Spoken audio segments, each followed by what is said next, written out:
नमस्कार, आप देख रहे हैं सनराइज ब्रेकिंग न्यूज। आइए देखते हैं सुबह की ताजा खबरें। साहेबगंज में पहाड़ों को लगातार उजाड़ा जा रहा है। अवैध खनन के चलते पहाड़ों की खूबसूरती भी बर्बाद हो रही है। इसे लेकर जमशेदपुर के विधायक सरयू राय ने चिंता जताई है। ट्वीट पर उन्होंने लिखा है कि सीएम हेमंत सोरेन के चुनाव क्षेत्र के जिला मुख्यालय साहेबगंज में पहाड़ी श्रृंखला अवैध खनन के कारण बर्बाद हो रही है। साथ ही विधायक ने पीएम नरेंद्र मोदी से आग्रह करते हुए कहा है कि साहेबगंज में गंगा नदी पर बना जलपोत बंदरगाह बंद है, उसका उपयोग किया जाए। बता दें कि सरयू राय ने साहेबगंज के राजमहल पर्वत श्रृंखला को बचाने की गुहार लगाई है। सीएम से कहा है कि साहेबगंज में गंगा की अविरल धारा बहती है। फरक्का बराज के कारण गंगा सिकुड़ती जा रही है। वहीं मनोरम राजमहल की पहाड़ियां हैं जिसका अवैध खनन किया जा रहा है। इससे इस खूबसूरत पर्वत श्रृंखला का गला रेत दिया गया है। यहाँ शासन का इकबाल समाप्त हो रहा है, यानी खननकर्ताओं में कानून का एकदम ही भय नहीं रहा है।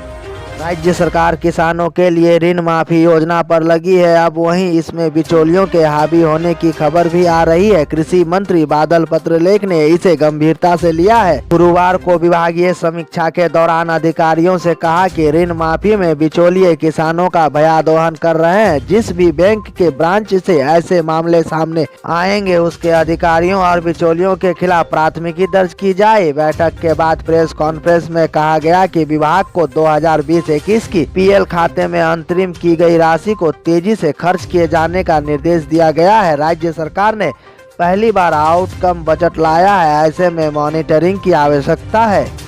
कोरोना वायरस के बढ़ते संक्रमण को देखते हुए उपायुक्त छवि रंजन और एसएसपी सुरेंद्र झा की ओर से कई दिशा निर्देश जारी किए गए हैं, लेकिन रांची के सदर अस्पताल प्रबंधन की बड़ी लापरवाही सामने आई है। अस्पताल के कर्मचारी उपयोग में लाए गए पीपीई किट, मास्क और ग्लव्स अस्पताल परिसर में खुले में ही रखी गई कचरे की पेटी में फेंक रहे हैं। अस्पताल कर्मचारियों की ऐसी लापरवाही से लोगों में कोरोना संक्रमण का खतरा बढ़ सकता है। बता दें कि सदर अस्पताल में काम करने वाले कर्मचारियों को संक्रमण से बचाव के लिए पीपीई किट दी जाती है। एक के बाद एक किट का उपयोग करने के बाद जलाने का प्रावधान है ताकि इसके संपर्क में आने वाले लोगों को संक्रमण से बचाया जा सके, लेकिन विभागीय लापरवाही की वजह से स्वास्थ्य कर्मी इसे जलाने के बजाय खुले कचरे की पेटी में फेंक रहे हैं, जिसके कारण संक्रमण का खतरा मंडरा रहा है। गोड्डा में railway station Humsafar express train को हरी झंडी दिखाने के मौके पर जुटे सांसद निशिकांत दुबे व पोड़ैयाहाट विधायक के बीच हाथापाई हो गई। दोनों नेताओं के भिड़ते ही उनके समर्थक भी आपस में उलझ पड़े।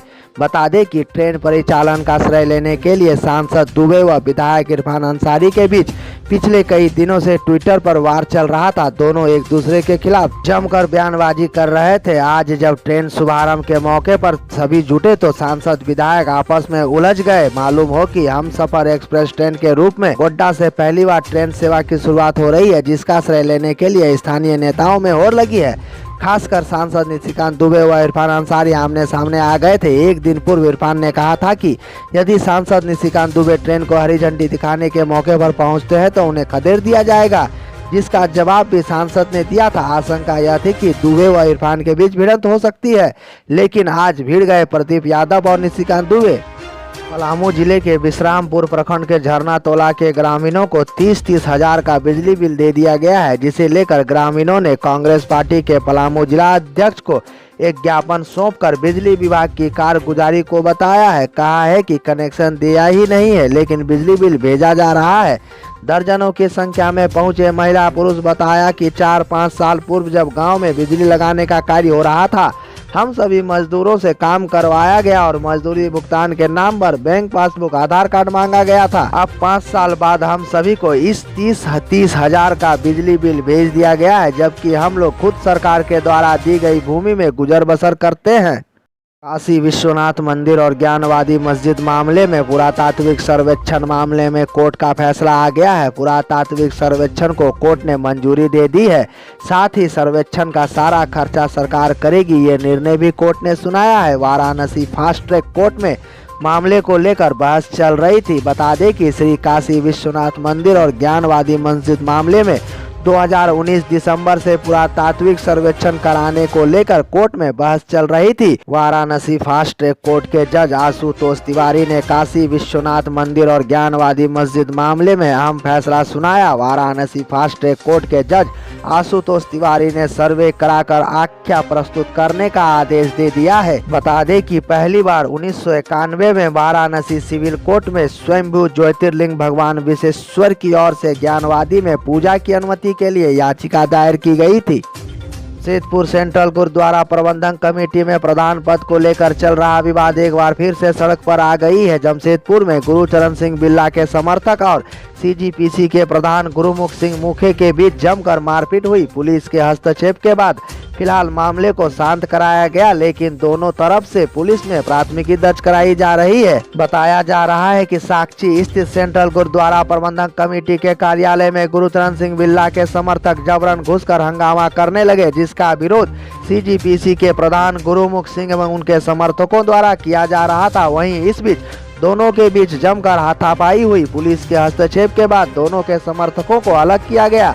वहीं गुरुचरण सिंह बिल्ला समर्थक कार्यालय के बाहर धरने पर बैठ गए और वर्तमान प्रधान पर कई गंभीर आरोप लगाते रहे।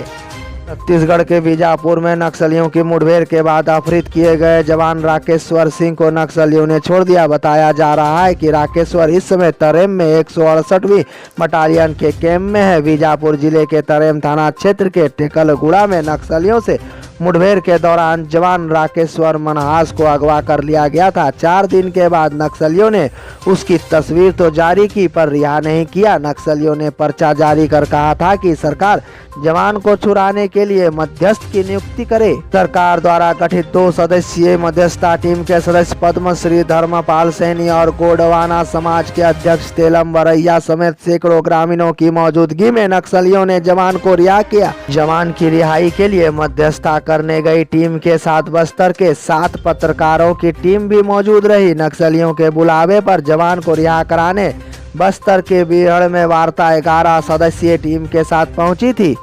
झारखंड में तंबाकू युक्त गुटखा पर प्रतिबंध होने के बावजूद रांची में पान मसालों की बिक्री चोरी छिपे बेखौफ जारी है। इसको लेकर टोबेका विभाग की और कोतवाली थाना पुलिस ने गुरुवार को रातू रोड स्थित न्यू मार्केट परिसर में दुकान संख्या 6 स्थित मुकेश जर्दा स्टोर और संजय चौधरी की दुकान संख्या 43 में छापेमारी कर भारी मात्रा में प्रतिबंधित तंबाकू, सिगरेट व अन्य उत्पाद बरामद किए।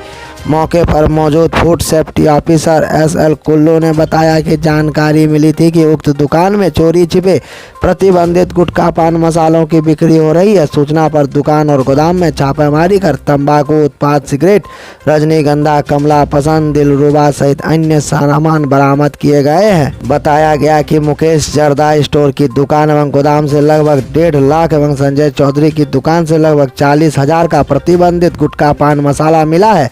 हालांकि अब तक बरामद सामानों का मिलान किया जा रहा है।